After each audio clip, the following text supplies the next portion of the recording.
Hello everybody, you're welcome back again to the Reggae Appreciation Society.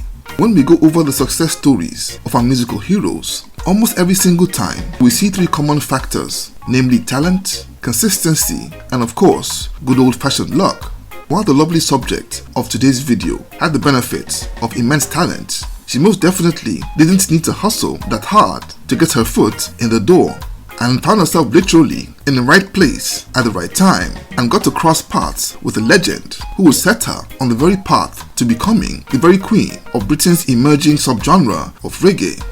Long before offshoots like two-tone and dubstep, lovers rock emerged as the UK's first homegrown indigenous sound that was developed to meet the demand of the children of Caribbean immigrants who needed love songs to vibe to at house parties. The jury is still out over who the first lovers rock singer was, between Louisa Mark and T.T. Ross.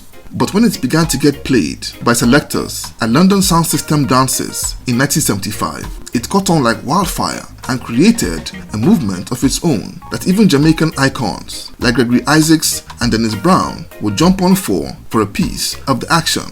But it largely stayed underground, with its reach barely making waves beyond the reggae charts. But all that would change after a youngster named Janet Kay set Britain's airwaves and dance floors ablaze with a beautiful, emotionally turgid anthem called Silly Games.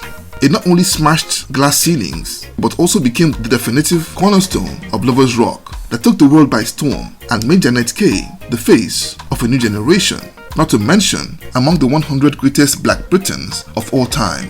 But what was the story? She was born Janet Kay Bogle in Willesden, North London in 1958. Her parents moved to England a year before as part of the Windrush generation, a direct descendant of the great Paul Bogle, the 19th century Jamaican clergyman, hero and activist that led the Morant Bay Rebellion in 1865. She was the first of 6 children and had a natural love for music. She grew up idolizing Motown acts and loved to listen to pop music on the radio, as well as the ska tunes her parents played on their gramophone. By her teenage years, she was a member of her school choir, which gave her the chance to develop a wonderful voice and singing ability. Even after graduation from high school, she retained that passion for singing and seized every chance to flex her vocal cords. In 1977, she was 19 years old and was enrolled in a secretarial college in London, when one day, a friend of hers who also liked to sing invited her to a record store on Harrow Road with a popular back room where local bands loved to rehearse. In what I call a delicious slice of good fortune, it was also the place where eventual legendary band Aswad also used to meet and jam. So Janet got on the microphone and began to sing with all her heart, totally oblivious to the fact that Tony Robinson, Aswad's bassist and keyboardist, was watching her mash it up. Tony loved her voice and would hours later recommend her to a legend. It just so happened that rocksteady legend Alton Ellis, who had emigrated to Britain, just happened to live on the same street as Tony. Alton Ellis had been looking for a talented female singer to perform a reggae cover of Minnie Riperton's hit song, Loving You. And once Tony got home, he went over and told Ellis that he had found the very girl to do it. In what was the pre-mobile phone era, it took a while, but eventually, Alton Ellis found her and called her parents' home phone and invited her to come voice the track in the studio. But Janet's parents were against her going to the studio with someone they didn't know, but eventually they agreed after getting assurances from Alton Ellis, who came to their home to convince them. As the story goes, he took her to the studio and produced the track, Loving You, over a fantastic instrumental with her angelic, phenomenal high-pitched voice, delivering a masterclass in lovers rock vocals. This song became a sound system favorite all over England and rose to number 1 in Britain's reggae charts. Incredibly, the song found its way to the playlists of DJs in Japan in what was the early days of that country's romance with reggae, and became a phenomenal smash hit that literally moved listeners to tears and became the catalyst for Japan's obsession with lovers rock, as we will see later in this video.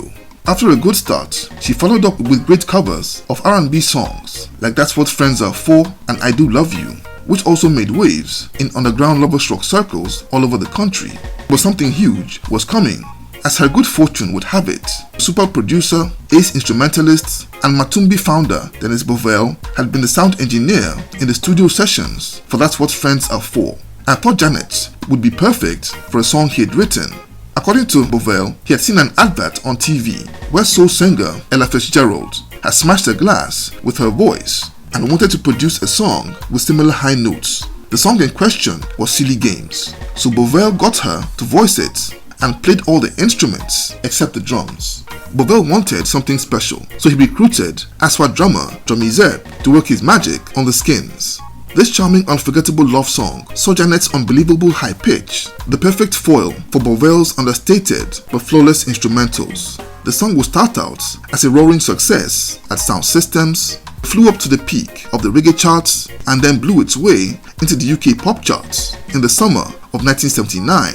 Janet had not only become the first female reggae artist to top the UK's reggae charts, but now also the first black British female singer to enter the top 3 of the UK mainstream charts. It was also the first time the Lovers Rock would go mainstream and eventually won over fans from outside the black community. But while it was blowing up in England, Janet had no idea that she was now a national superstar.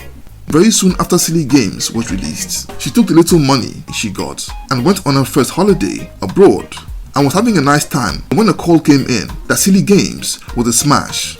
When she returned to England, she made history when she was called up to perform on the immensely popular BBC flagship music show In Top of the Pops. And in a few months, Silly Games reached the top 10 in several European countries. Its success sparked the golden age of Lovers Rock, with other singers like Carol Thompson and Jean Adebambo rising to the occasion with hits of their own by the very dawn of the 80s. She had the momentum on her side, but in an amazing twist, she slowed down on music and pivoted into acting. In early 1980, she visited the sets of eventual cult classic reggae movie Babylon, and while there, met actor and writer Victor Romero, who on the spot offered her a role as Angel on the hit UK sitcom No Problem. However, she would step back into the studio to record her debut album Capricorn Woman in 1982 and would record intermittently throughout the decade. Now remember, we talked about how her first single, Loving You, had sparked the Lovers Rock craze in Japan. Well, that song took off in that country big time, but in what was the pre-internet era, no one knew who she was or how to find her.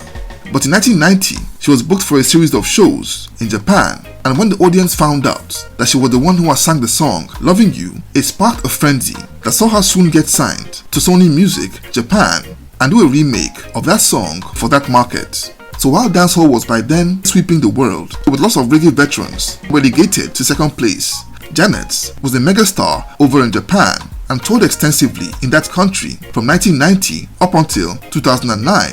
Today at 68, she's still fairly active on the touring circuit and continues to work as an actress in theatre.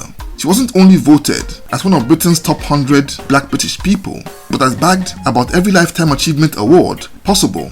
And though not as dominant as Lovers Rock was in the past, her place in history is set as one of the main catalysts that took the music from an underground sound to a globally renowned subgenre of reggae, and for sure, the queen of Lovers Rock.